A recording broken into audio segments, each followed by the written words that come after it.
Okay. All right. So, Miss Angela, welcome. Thank you. This is Angela White. I Well, don't even know which name to use these days. I like to go by Angela Renee, but that's just because. Then that's perfect. Angela Renee. Okay. So tell me a little bit about your background, who you are, what makes you tick. Go. Well, I'm Angela, and I'm a mom. So before anything else, I'm just a mom. It's taken me a long time to figure out who I am besides being a mom, just because my whole life has really always been about getting healthy, staying healthy, and being their mom. I have 2 kids, so I would say they make me tick, but outside of them, I really love anything art. So I love to dance, performing arts. I love to dance. I love music. I love the production of music, the production of film. I love film. I get really geeked about all of that stuff. So I'm a storyteller by nature, and so everything about stories I love. So anything that tells a story, I get really excited about. So theater, movies, dance, music, everything in that art tells a story, and so I just really love it. I mean, I also actually love looking at art. So I'm simple in life. I really just love anything that tells a story. I love nature, because to me nature tells a story. Like every piece of nature tells a story. So like that's pretty much what makes me tick, is that I'm a people person, super extroverted. I love helping people. I love hearing their stories. You gotta show us your shirt. You're talking about what you're passionate about, and you're covering up your shirt. Oh yeah. Well, my shirt is it says love. Oh, it doesn't slow down anymore. It says love others, share stories, and impact lives. And I share stories, impact lives. Yeah, I made these shirts just because I want my life to be a message, and I take names very seriously too. And my name is Angela, and my name means angelic messenger. And so I want the message of my life to always speak love, because God is love, and I want to be all. I don't even. It's not even that I want to be all about love. Like I literally just feel love all the time. Like that's like my whole. Like I just love love. It's kind of a problem. It's been a problem growing up, which I'm sure we'll get into. But I think our secret to having a better world is to love others. And sometimes I believe the way we can do that is through sharing our stories, because our stories connect us. They make us relatable to one another. And I believe a lot of people are scared to share their stories because of shame and things like that. And I believe that sharing our stories is healing for us as we share, but also for the person receiving the story. I think it's healing for them too. So I just really believe that sharing stories has a way to bring more love. And in that, we impact other people's lives. So that's where these short shirts came from. That's where the Lord gave that to me some time ago. And it stuck with me. And it was something he told me to hang on to tightly and to make my life about. So that's what I do. Yes. And when you say share stories, not only do you talk about stories, you also help create. So I do help create stories. I love it. I work in film production and TV production. Usually I am on set as a production coordinator or first AD. Every once in a while I get thrown in as an extra or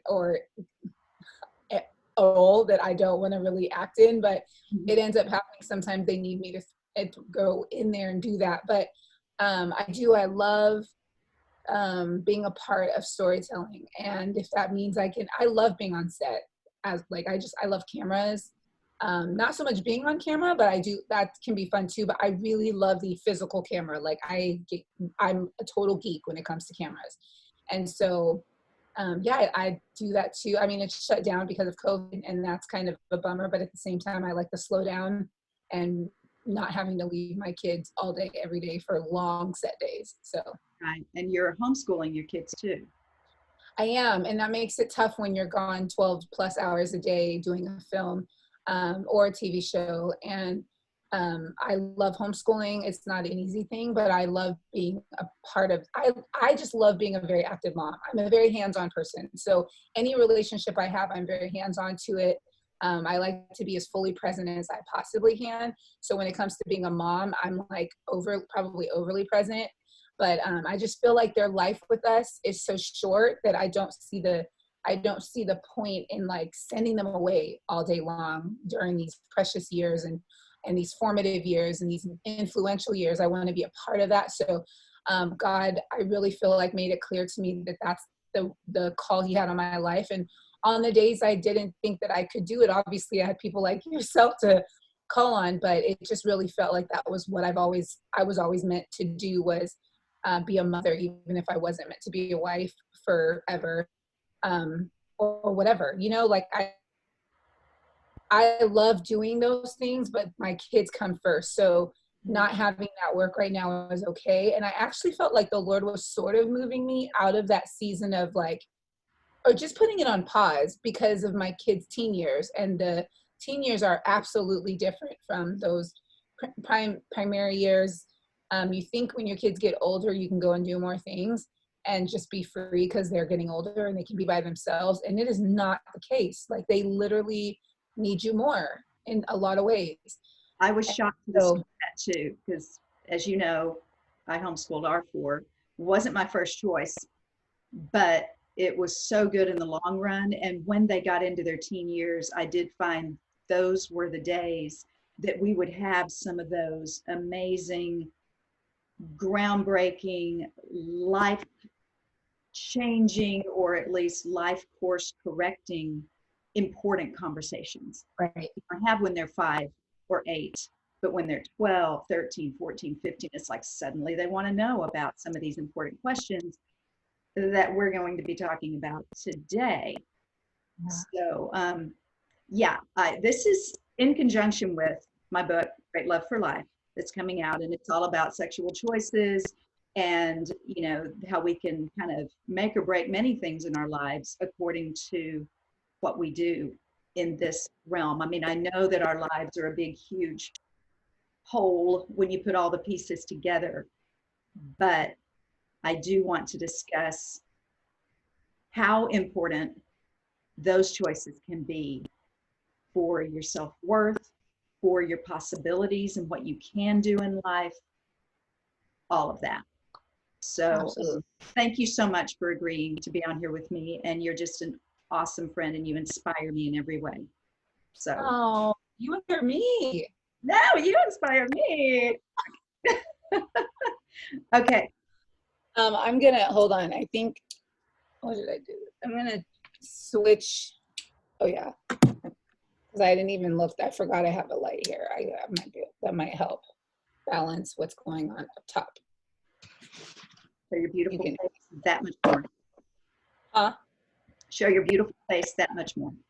Well, I just know there's like a light right here on my forehead, so I was trying to balance it out, but so it doesn't look weird for Amber back there in the background. I know. I was gonna say you might see her randomly walk back and forth. She's adorable. Love that dog. Okay, so hopping right into it. How would you rate your personal sexual choices on a scale of 1 to 10, 1 being regrets galore, to 10 being I'm very happy with what I've done, no regrets? Where would you put yourself on that scale, and why? I think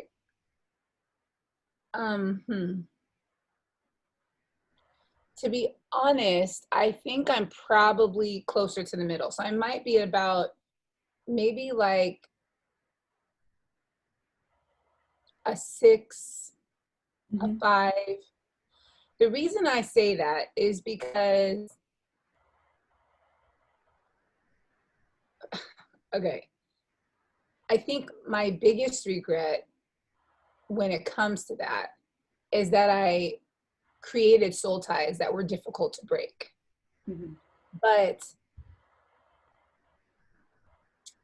maybe you could explain what SoulTies are, because some people might not be familiar with that. Yeah, so every time we have we go deeper that way with someone, it's not even intimacy that we're talking about. Like sex itself, the act of sex is bonding. It bonds you, and it bonds you spiritually. So your soul connects with that person's soul, and it's hard to break what happens as a result of that, especially when you're not in a relationship with someone that is everlasting or serious or whatever. So I think the part that I regret is that when I first made that choice to do that, I felt like in order to fix my mistake, because I felt like it was a mistake, because I had actually promised and vowed not to do that until I was married. And I did that with a huge ceremony, a really big deal with all the people that mattered to me. I had a promise ring. It was a really big deal, and I meant it. And so when I broke that, because I fell in love and all those things, I felt like in order to fix that whole thing and to be in better graces with God, I needed to marry the person that I did that to. And that just set me up for a huge, a lot of pain, and a long time of pain, and a long time of like feeling guilty, feeling awful, like so much. So that started something that I don't think would have started had I, one, not felt the guilt about sex that I felt growing up, and two, and didn't understand, if I had understood it better, which I'm sure we'll get into. But then after getting divorced and the choices I made after that through anger and hurt, I don't totally regret those times, because I think it's part of it who made me who I am today and able to communicate with my children differently. Had I just been like really pure after my marriage or my whole life, I think expectations would have been a little rough for my children because of my personality. My personality is very rule follower and rule based, and I get kind of I get really tense about rules in my own life. So it's like a perfectionistic way of living. And I've gotten much better, but if I had made it through that time doing everything right, it would have been hard on my kids, much harder on my kids. So. You said you had grown up with guilt regarding sex. In what way? I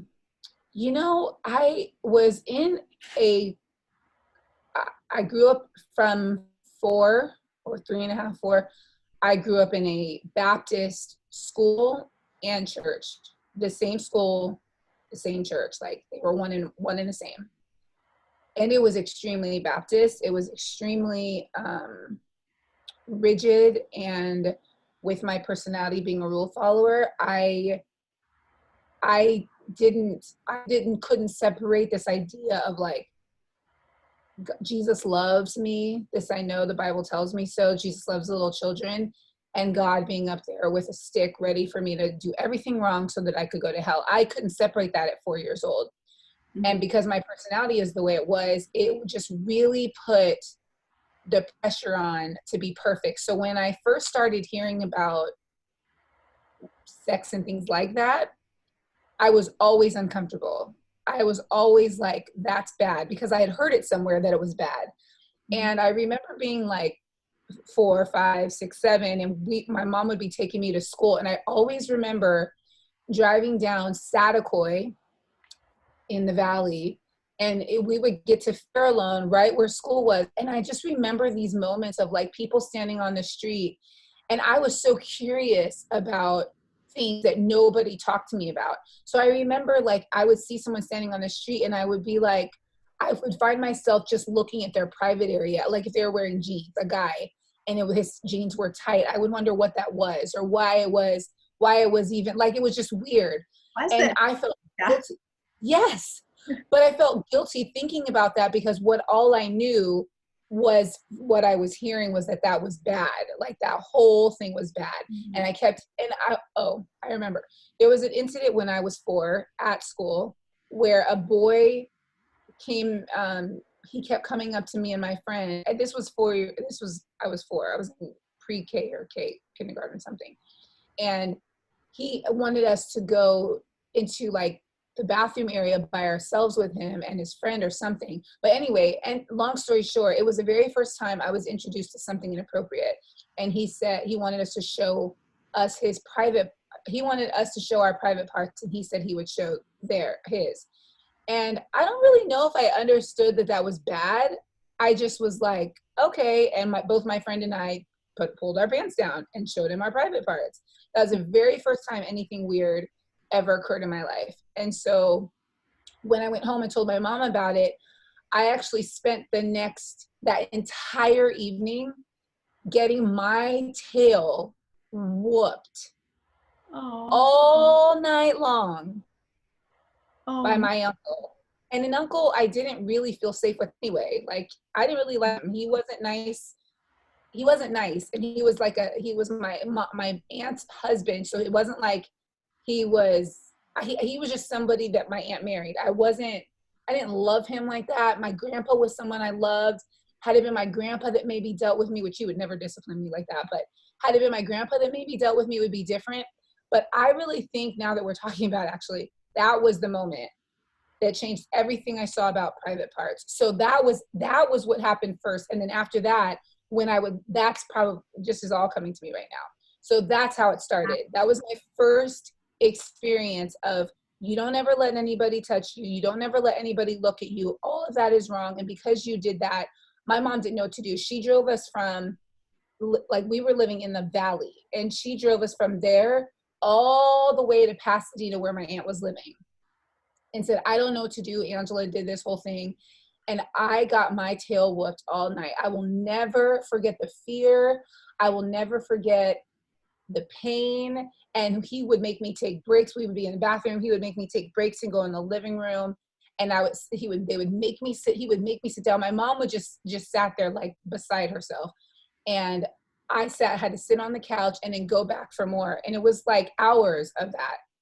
And I think that's the trigger, actually. Wow.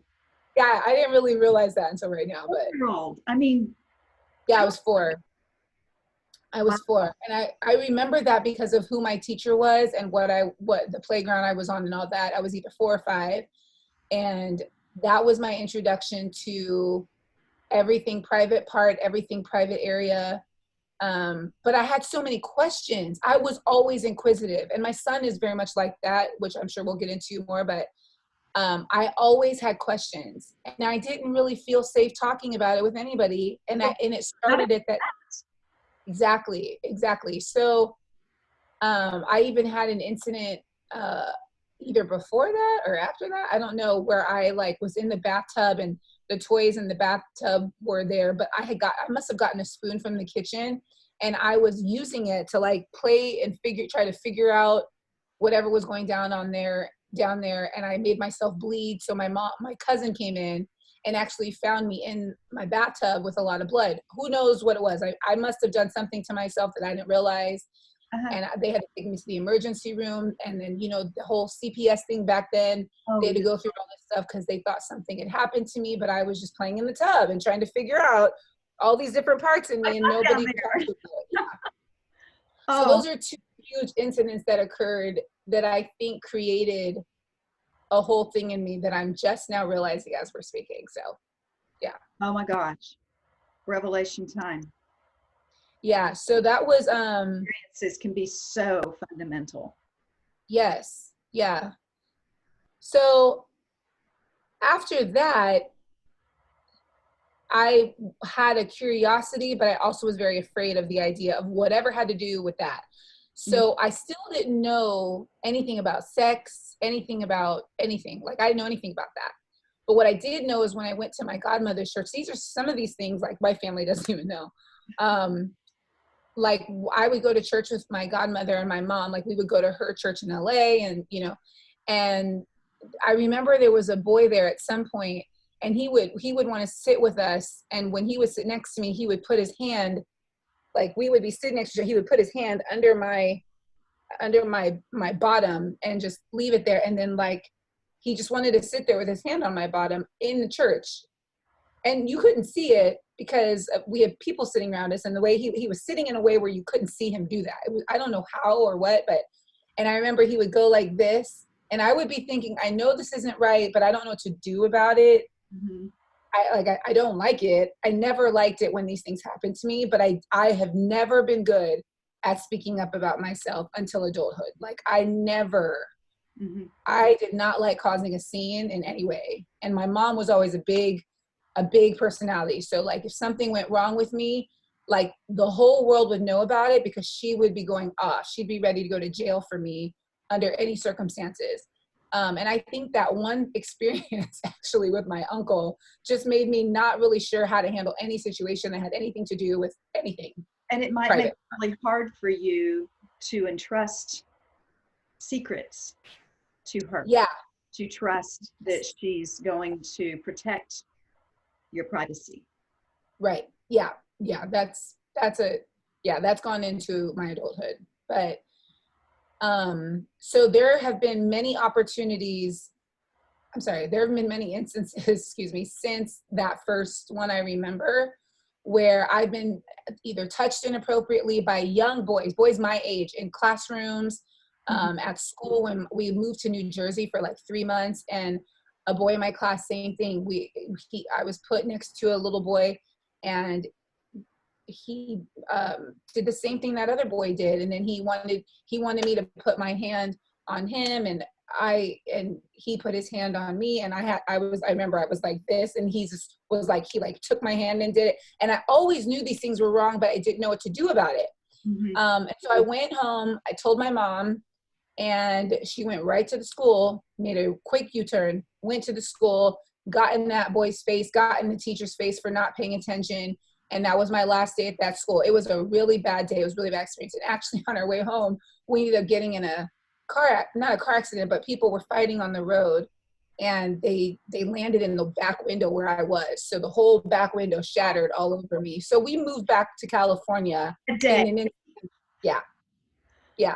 Oh my God. So that happened. And then it just continued to happen with people. Girls would, like friends of ours, I remember like being experimental, like would just fondle and touch, and this is what your vagina does when you do this, and that's where I was learning, was like, oh, that's okay, that makes sense. And I remember another family member who I think the reason that he actually wrote me off in our life is because he knows I started having some memories of that, and I sort of brought it up, and yeah, I don't think he's happy with that, but I remember that.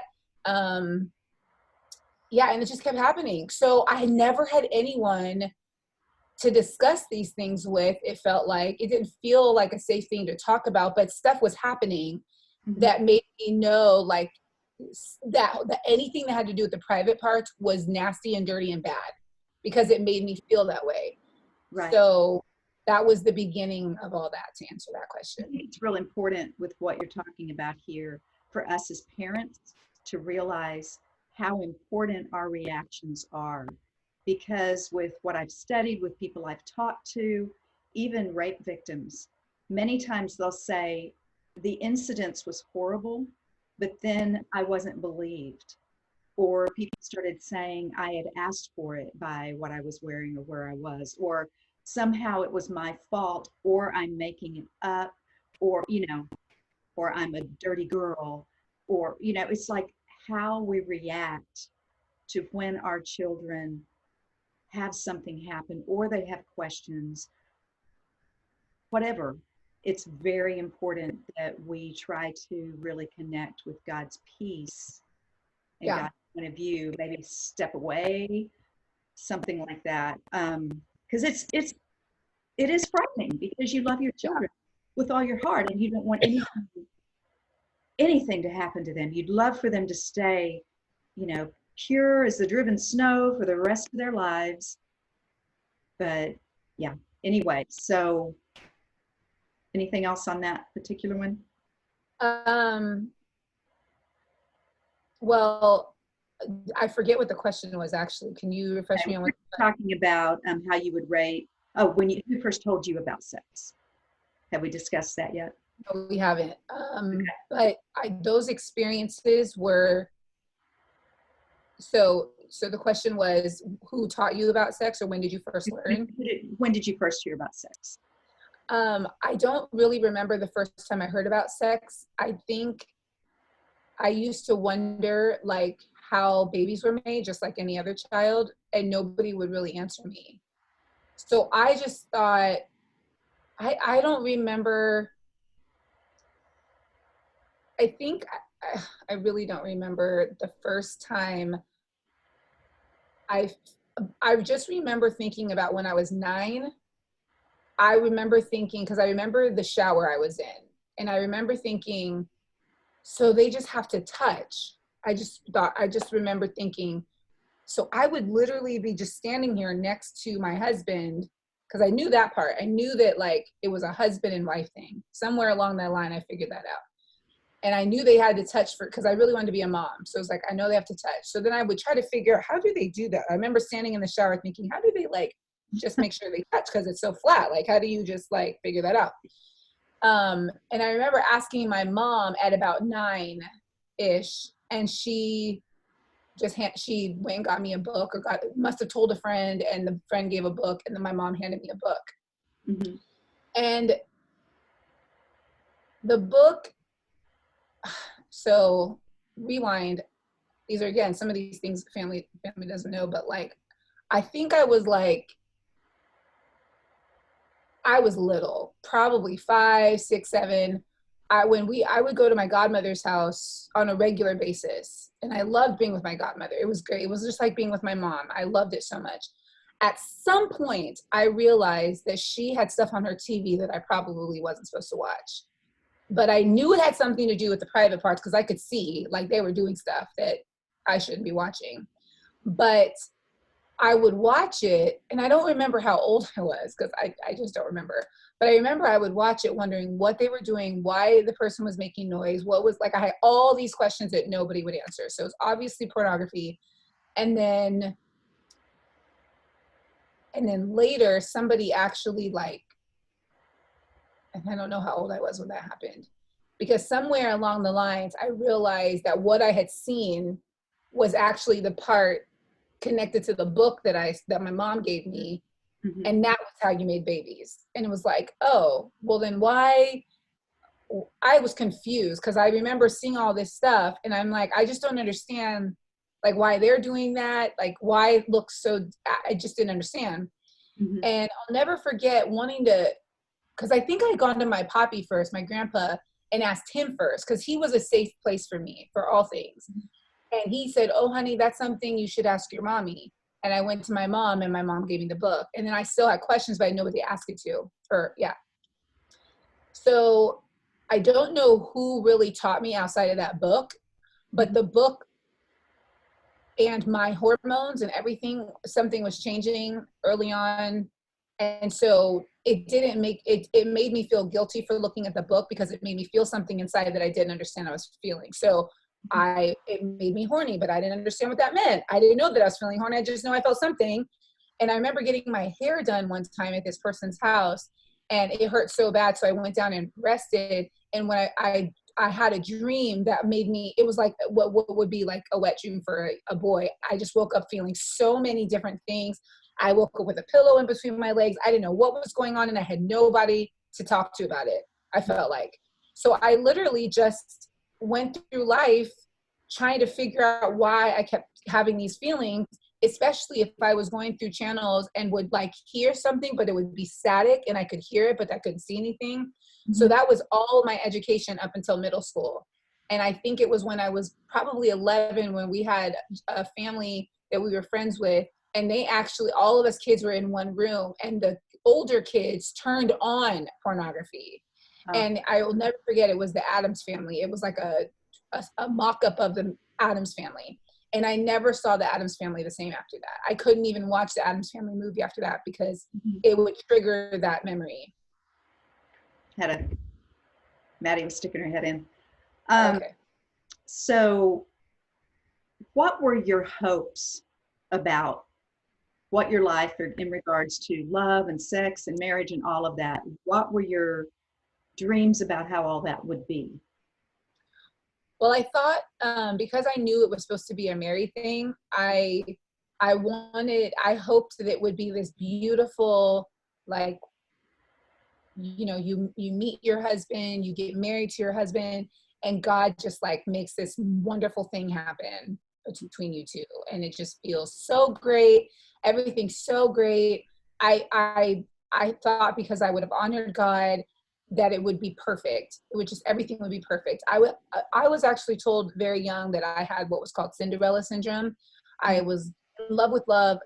I was in love with the idea of things that would never happen. So I really didn't know what to hope for or believe in, because once I was told that, it was like, oh, so that's just romance and it's not real, So then after that, it was like, well, I still don't want to have sex until I'm married, but I just thought it would be great. And then I learned from a friend, a very, very dear friend that I looked up to, that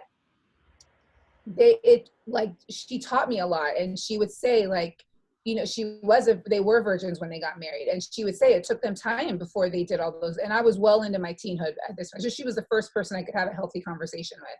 Right. And she said it took them time to do that. They had to love each other a lot physically before any of that. And it took days before they could actually do all that stuff. And so I was like, okay, cool. Like, that's great. But then I met my ex-husband, and I started I was a very prude. It was so weird. I would watch stuff constantly. It was like an addiction, but I was very prude with boys. Like, there was nothing I would do with a boy. Mm-hmm. I was also not properly respected by boys either, or men, just not, my body was not respected. And again, people pleasing kept me from really standing up for myself. So I was never raped or anything like that, but I was definitely touched inappropriately on many occasions by people. And then I would think, like, maybe it's my fault, because I keep ending up like in these situations. That's so common that Yeah. somebody else does something, Yeah. and the victim thinks, well, there must be something about me that's drawing it out of these people, instead of going, what's their problem? Get out of my face. Like you said, standing up for yourself. We don't want to, I know how you are. You're, no, I don't want to say people pleaser, but you're like me. You don't like to cause controversy. Yeah. You don't like to be the one that's the fly in the ointment. You want to make peace, build bridges, not walls, all of that. But then that can also play into the flip side of that coin, can be detrimental when there's something that you freaking need to stand up about. And who's taught you to go, I'm not okay with that. You can't touch me there, never without my permission. Right. And the funny thing is, I could do that if I liked a boy and he liked me. I could say no to things. But it was when I was just with my friends that turned off somehow. Somehow that turned off, and I felt like I didn't want to rock the boat, or I didn't want to make anybody mad. But I stayed, my ideal was, I'm going to get married and it's going to be great. It's just going to be great. So when I broke my promise to the Lord, I just believed I was not going to ever have that beautiful story. I wasn't going to have probably the most beautiful marriage. I wasn't going to have the most beautiful relationship. I wasn't going to have the most beautiful sex life. I also thought that because I had spent so many years watching pornography, that I probably would have ruined my opportunity anyway to have a beautiful experience. So I really didn't believe anymore after I lost my virginity before getting married.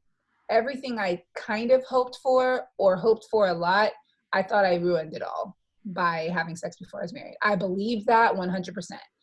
And watching my friends who in church, all of our youth, most everyone except maybe two of us, me and another girl, got pregnant in our teen years. One at 13, the next year another girl did, the next year another girl did, the next year another girl did. So by senior year, everyone in our youth group except me and one other girl with a small church had a baby. Mm-hmm. So I was even more scared to lose my virginity, because all of these girls had just lost their virginity, didn't expect to get pregnant, and they did. And then when I did get pregnant, or when I did have sex the first time, I was 19 and a half. I was not married. And I thought for sure I was going to get pregnant and everybody was going to know about it at that church. And instead of like just living my life, I lived under this pressure to be perfect and to stay on the pedestal that a lot of people had me on. Mm-hmm. It wasn't healthy at all. It isn't healthy. And unfortunately, when we are raised in the church, when we are raised maybe in a heavily religious, Christian, whatever home, and even when we have a heart that we want to please God, it can get that perfectionistic tendency going so heavily that you can never hit that mark. You can certainly never maintain it. And then you think, well, there's one spot on that card that is not clean, therefore all of it's ruined. All of me's ruined. And can't you just see God going, I never said that. I want to protect you, yes, but redemption is a thing, and it's all through the Bible. But so much of the time we hear all the warnings without the assurance of God's goodness. Yeah. And it's His kindness that brings us to repentance. Yeah. Yeah. It's I didn't get any of that really up. hard balance. And it's hard for us to understand that we are always loved, even when we screwed up, even when we want to do things that are not according to what we've been told is right and wrong. Right. Yeah. Just to get a little more into a subject that you've touched on a little bit here. How did you get drawn into pornography so heavily? Was it curiosity? Was it somebody else showing it to you? How did that start? It was definitely curiosity in the beginning, and I would watch it on TV at my godmother's house every time I went. And I just kept my finger on the button because I knew it was wrong, but I was so curious. And as I got older, my feelings changed, but like my hormones, whatever. But when I went to public school for the first time, it was like the very first day, some boy said, hey, you got to look at this. This is so cool. And I was so wanting to be friended by everybody that I was like, okay, you know, and he pulled out of his backpack this awful magazine. And it was stuff I had never seen before, never heard.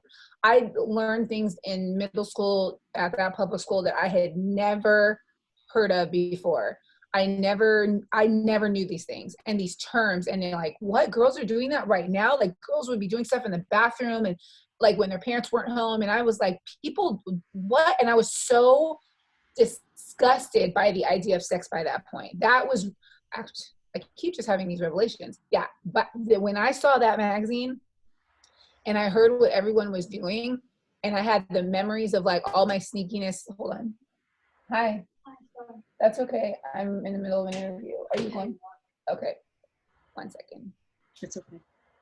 No, it's okay. You didn't know. We're just talking about some heavy stuff. Are you filling up your water bottle, your water jug? Is it a Maya or Maddox? That's an Addicts. An Maddox. He's in the ice cube. Miss Shauna saying hi. Hi. He's getting ice out of the ice maker, so it was really loud. Mm-hmm. Thank you for being so forthright and so honest. I really appreciate it. It's hard to talk about, but as we're seeing, more people need to be transparent about this because shame can put us in a corner and shut us off from truth and make us believe or assume what God never intended for us to think. But yeah, just let me know when. I will. He's making his way out. Mm-hmm. Yeah, so I was like, we might want to talk ahead just so you kind of know, but you know, I'm glad that that's okay. I'm glad we can talk about this. Okay, we're good. So that magazine tied with the fear of the idea of sex, everything that had come in my past. I think that's when I was like, sex is really bad, because the magazine was disgusting. I didn't even know people, I couldn't believe, it was like, I knew it was sin because I had just come from a Christian school where sin was so heavily talked about. And it was right in my face why it was so, but when I took it home with me to look at it home, Oh. I was overly like, it still affected me. Mm-hmm. And after that, it was like, I sought it out. I would, yeah, that's when it started. It just, and it became this thing I had to have. So then if I would go to my godmother's house or anything else, I would look for the opportunity. And then I knew how to make myself feel that feeling. I knew what to do. I didn't have to touch myself. I just knew what to do. All I needed was a pillow or my legs. Like and it was awful. It was guilt every time. Mm-hmm. Every single time I felt guilt around that whole thing. Sometimes the feelings would come up during class time and I would feel like, oh my gosh, what do I do? What do I do? It was so awful. It was so awful. I felt humiliated by my changes as a young woman. I remember I was in 6th grade when it got really crazy, like the feelings and everything. And I was just like, I didn't know how to explain it to anybody. Like nobody knew that I was experiencing those things. And yet I would go to friends' houses and friends would do weird things. And I would go home. I would call my mom in the middle of the night and be like, I need to come home. I don't feel safe. And my mom would come get me. Mm-hmm. And it would be because some friend was, wanting to know what it felt like to do whatever, or, just curious things that I had already seen too much. I had already been whipped for things. I was just afraid of sex, very, very afraid of any of that stuff. So when I met my ex-husband and the fact that I was able to do the things I was able to do with him, I was able to do those things, but I was always thinking about sin. I was always thinking about how bad this was. Even before we had sex, everything was sin. Everything was bad. It felt like I was acting like those people on Pornography, even though I wasn't doing those things. Nothing about sex was good by that time. Nothing about it. I just knew that we had messed up and did it. And then he wanted it on the time. And I felt like I had to do that to keep him. And even though he wasn't the right guy for me, I just, confusion. Mm-hmm. Mm-hmm. But that's how I got so far into it. And I didn't get really delivered from that addiction, probably well into my 20s. It was probably not until after I was divorced, because I was still angry. So I would do that out of anger too, because I knew it was like, I think because of what sex has been in my life, it was like the only way I could get at God, because I wasn't going to do drugs. I wasn't going to do anything, but it felt like if I did anything sexual, it was like a way to get back at him for whatever I felt like he did to me. So because you I didn't really God with the guy who whipped you when you were 4. say again. Sounds like you equate God with the guy who whipped you when you were 4. Oh yeah. Oh yeah. Sounds totally right, because I didn't have a dad to mirror what, God the Father and all that stuff. There was no father in my life to have that with. So, and all I could see was God up there, like ready to because they would do these plays every year of like hell and brimstone. And that's all I knew about God was just, he's angry. He's angry, angry, angry. And he's a judge. And so when this happened, I think after that, yeah. And I swear I could not get rid of that addiction for a long time. It is the weirdest kind of captivity. Yeah.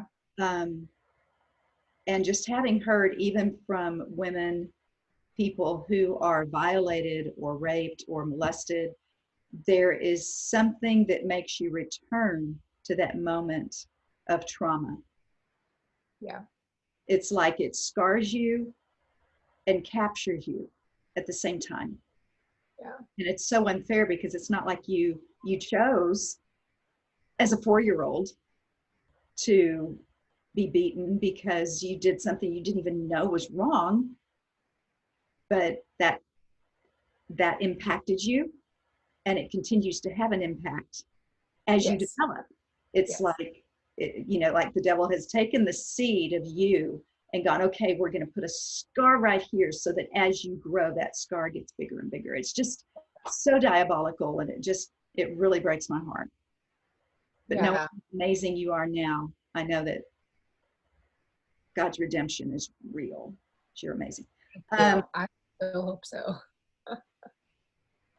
What do you think that I think we've gone through all of this. I think I want to move on to how soon did you as a mom discuss sex with your kids?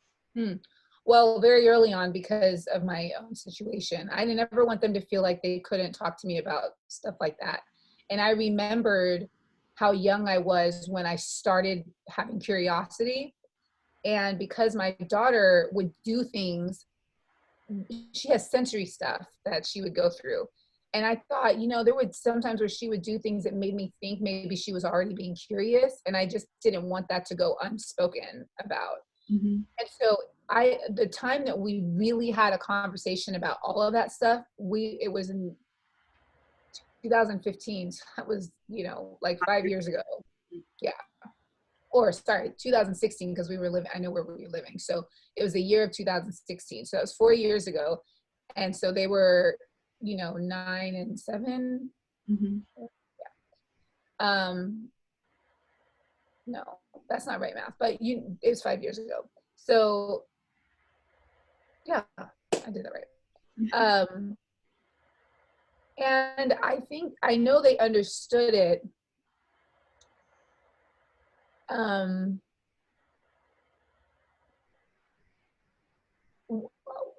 I always told them, these are your private parts. I was very intentional. These are your private parts. God gave you these are beautiful. Like I would use words like that so that they knew there was nothing bad. Because so early on, I knew it was bad, and that plagued me. And I did understand that. I did remember that about my life, that those parts were like bad because nobody could touch it. Nobody could. I was like so bad. So I was very careful to just be like, this is yours. God gave this to you. This is very special. Nobody's allowed to touch you. If anybody ever does that, you need to tell mommy, no matter what, they ever say anything, like no matter what. You don't let that ever happen. Because there were times where I thought, they would go away from me because I was separated from their father very young. They were very young. So I wanted them to know, in case they ever went anywhere where someone did something to them and I couldn't be there, I wanted them to know, you let me know if something happens and makes you uncomfortable.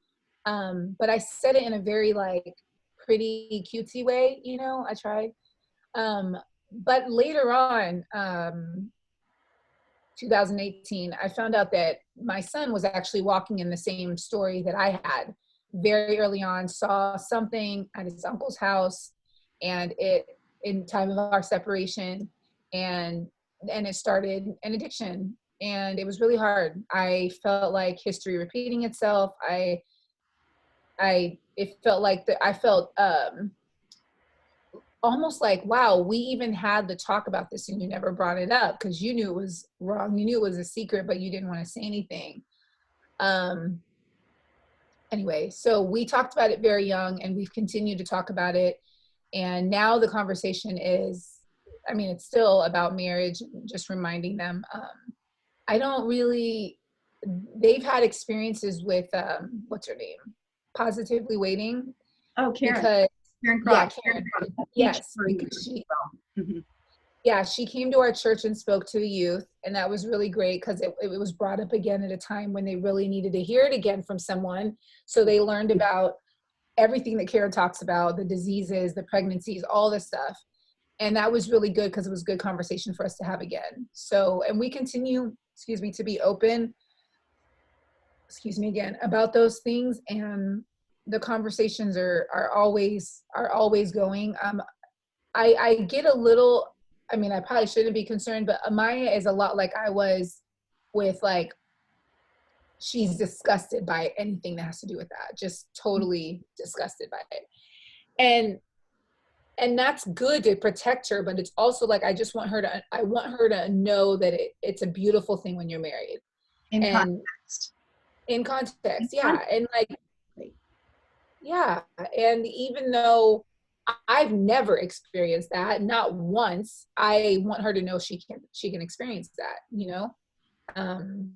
So yeah, we definitely talked about it young, and it continues to be a conversation.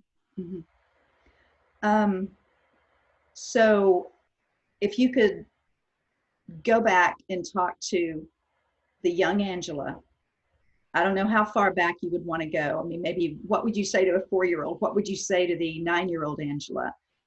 What would you say to yourself if you could go back in time?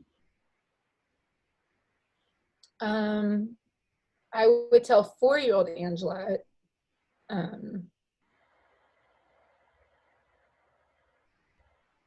I would help her know, I would try to help her see that God and Jesus really do love her and what that looks like. Mm-hmm. And I would tell her not to be ashamed of anything on her body. I would tell her like how cool it is that she has a vagina, how cool it is, like how cool it's so cool that you have that.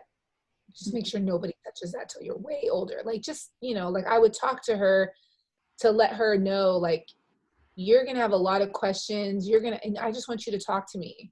Mm-hmm. Like, just find someone cause that's what I try to do for my kids. I would tell 4-year-old Angela that, like, look at what you have. It's so cool. Just make sure you don't show anybody that until you're older. That's for you. That's for you. You keep that for you. Like, I would say something like that. Mm-hmm. And I would tell her to take care of it, to love it, I would just make her know that God made her perfectly. Everything on her was purposed by God, something like that.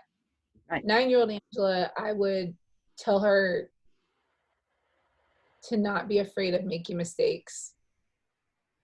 Just God knows, you're human, and God made you a certain way, and he gave us all very intentional desires, very intentional, beautiful things that we just have to learn how to use properly, like in alignment, because when we use them in alignment with his will and his way, it's very cool. It's very cool. Mm-hmm. It's very cool. It's very beautiful. We just have to be patient, and we have to know what it's for. Mm-hmm. I would tell teenager Angela to relax. Sit down and relax. You're never going to be perfect. Live. It's okay if you get pregnant. It's okay if you make a mistake and you have sex. Like, it's going to work out. Because I'll tell you this, Shauna, every single one of those women that got pregnant when we were in high school, their lives have been miles better than my life. Mm-hmm. Miles better. And I'm not saying their sin was honored. I'm saying they weren't freaking out about being perfect. They knew the love of Jesus and they accepted his forgiveness. And I couldn't do anything wrong because I was too scared to not be forgiven. I was too scared to have the consequence and the punishment. And they were just kind of living life. And they got husbands at very young ages, like 19, 20, 21, who loved them and the kids that they brought into the world early on that did not belong to those men. And they still have those husbands, and they have families that go on trips, and they do lake days and barbecues, and they have money, like they have homes and everything. They don't have to move everywhere and figure out, they don't have to be single moms. Like, their lives are miles from what mine has been. And I was trying to live righteously, and it didn't do me any good to try to be perfect. All I did was end up having sex with the wrong person at the wrong time, and then got married to try to fix it. And thank God I had kids. Yourself. Yes. For having done it because that's what you thought you deserved. Yes. For stepping out of yes. line. Yes. Over and over and over. So that's why I say I would tell teenage Angela to sit down and relax. Just sit down and relax. Like, God literally loves you. He actually prefers that you make mistakes at this point in your life so he can get you knowing his forgiveness and redemption now. So you can take it with you into your adulthood. I didn't learn any of that or receive any of that until I was like in my 30s, and I'm still in my 30s. Like, I'm just now in this season of understanding redemption and understanding. And it took me finding a life coach that could get to me the right way, where my brain could receive what she was saying and my saran wrapped heart could like be penetrated. Like, it took me forever to like 2 years ago. So many years, not wasted, but just wasted. Like, like it's an awful way to live. sorry, my thing went away. It's an awful way to live when you're like, you're so scared to mess up. You're serving the God of fear, Yes. God of love. Yes. And I didn't know God's love, what it could look like, because I was so ingrained in the fear. I mean, deeply ingrained in the fear. I did not want to mess up. And then when I messed up, I begged God. I was like, please don't get me pregnant. Anything else but pregnancy. Like, I don't want to be, that was my prayer. The shame. The shame. Oh my gosh, the shame. The public humiliation. Yes. Yep. And then from then on, I mean, sometimes I think he said, okay, fine. And the punishment was the rest of my life until now. But I don't think that's it either. I don't think he was out there. I was punishing myself, really, because I kept going back to a toxic relationship, thinking that that's what I deserved, because what I chose all those years ago, to sleep with a man that wasn't my husband, and someone I knew wasn't really right for me anyway, because there wasn't truth. There wasn't a healthy foundation. And I just knew what I wanted. I wanted what I wanted, and I went after it. And yeah, But you have your beautiful son and daughter. Yeah, I do. It's like God And has they are, been working to make beauty from ashes the whole time. yes, he is. He is. And he has blessed me, even though I have continued to, not recently, but I became celibate at the end of 2018. I just was like, didn't want it anymore. And I wasn't really with people to do it. I just I was just angrily just go out and do it. I'm going to go out and do it. Like, you still haven't given me a husband, or my husband back, because I really just wanted my husband back. You haven't given me my husband back. I'm either going to do it with him, or I'm going to do it with somebody else. And I just would do it. I didn't care about my body. I didn't think there was no value in any of this. Nothing. There never had been in my eyes. There had never been any value in this body. It's been sick. It's been thrown to there was never anything. So who cares? And I'm never going to have a husband that's going to love me for real. So like, who cares? That's what I thought. So I continued to punish myself, and I felt like I was punishing God. So it was like, here it is. Lord, you know what? He was not the God of love. Certainly, yeah. God shown through Jesus Christ. Right, exactly. And it took me forever. It took me forever to get out of that, to walk out of that. Describe, I've had another question. I'm going to skip it. Describe a time when you feel things broke through and you felt healed from shame, regret.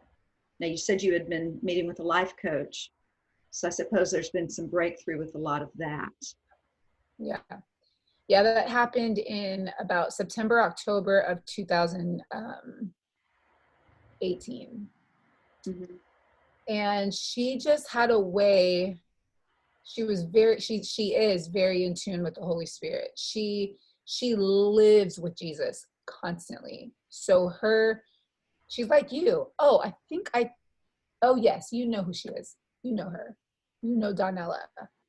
Oh, I love Donella. Yes, she's a lot like you. Like, you guys are literally. That is such an honor. She's a fireball for Jesus. I love her. Yes. Well, she was able to somehow, maybe, because I always felt ready. Like, I wanted to be free so badly, but nothing could free me. It was like nothing worked. No church, no book studies, no Bible studies. Nothing could free me from the bondage I was in. Yeah. And something about the way she spoke helped me learn that, like, everything about my past was beautiful.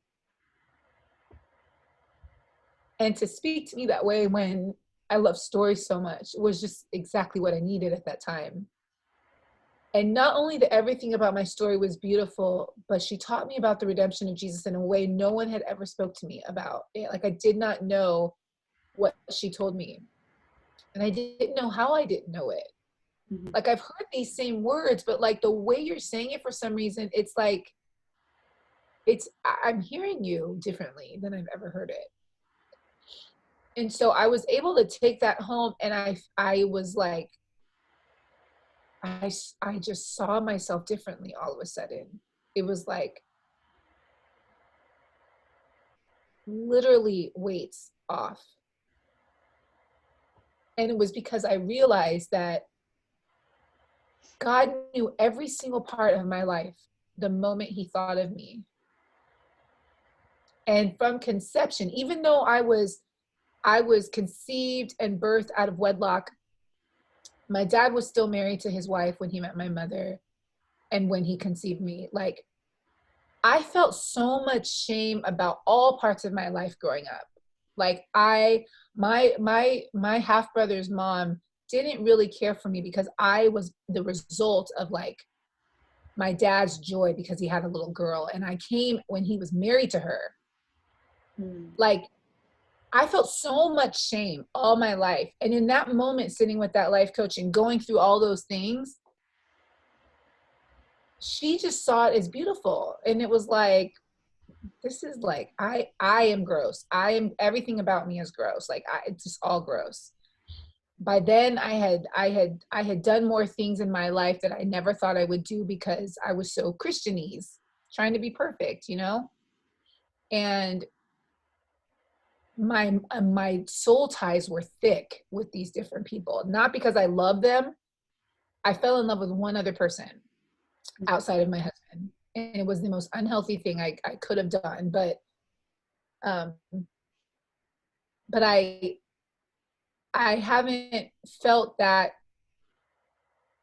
I wasn't connected to any of those people. They were just moments in time. And I felt disgusting until I left that meeting with her. And I remember being like, I don't ever want to lose this feeling of freedom. What I feel right now, I really don't want to lose it. Like, God, please don't let it go away. Like, I was so scared for it to go away because I lived this way for 35, 36 years, feeling gross, awful. Yeah. And she gave the same thing to my children that day. Like, it was just an entire, and then soon, the following summer, we were blessed with a road trip to Yosemite. And the family, yes. And the family we went with, the dad, his sister came, and she and I just worshiped as we drove. It was like an unreal experience. It's like when people say the reason that you get addicted to drugs is because you do drugs the first time and there's this crazy high and then you chase after the high after that. This trip was like that. It was this immense high of like, I am literally experiencing the Holy Spirit and it's not stopping. Like, it's not stopping. Like, we're in the middle of nature. Like, the joy, the peace, it was just so big. And it was after going through this time of like, I'm redeemed. Mm-hmm. But I was also still walking like a lot of shame and a lot of pain because of my situation. And I had to be removed from that. And when I exited myself from that, and the pain of that still, that one last soul tie that was left, I went on that trip and I was broken free of it. Yeah, God met me there. He met me and my kids there. Like, he literally met us there. Jesus was hand in hand with us in that trip. They talk about it too. They talk about like, it was the most healing experience outside of our time with our life coach. Wow. And it was something we almost didn't go to. That's so beautiful. I'm so happy for you.